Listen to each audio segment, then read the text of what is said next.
Hi friends, இன்றைக்கி வந்து ஒரு கதம்ப துவையல் தான் பார்க்க போகிறோம். சூப்பராக இருக்கும். அது இட்லி மேலே நல்லெண்ணெய் ஊற்றி, அந்த துவையல் மேலே நல்லெண்ணெய் ஊற்றி தொட்டு சாப்பிடும்போது செம்மையாக இருக்கும். அதுக்கு ஒரு வானலில் கொஞ்சமாக எண்ணெய் ஊற்றி கடலப்பருப்பு, இப்போ நான் வந்து தக்காளி, வெங்காயம், புதினா, கொத்தமல்லி, காரத்துக்கு எப்போ வரமிளகா, கொஞ்சமாக புளி எல்லாத்தையும் நான் நறுக்கி வச்சுருக்கேன். இது மட்டும் கிள்ளி வச்சா போதும், புதினா கொத்தமல்லியெல்லாம்.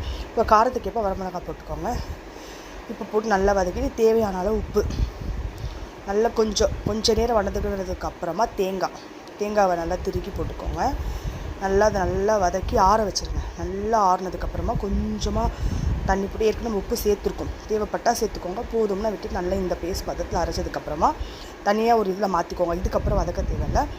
அதுக்கப்புறம் ஒரு தாளிப்பு இதில் கொஞ்சமாக எண்ணெய் விட்டு கடுகு, உளுந்து, கருவேப்பிலை தான் போட்டு தாளித்து இதில் போட்டு இந்த மாதிரி கிண்டி விட்டு சாப்பிட்டிங்கன்னா சூப்பராக இருக்கும். ட்ரை பண்ணி பார்த்துட்டு சொல்லுங்கள்.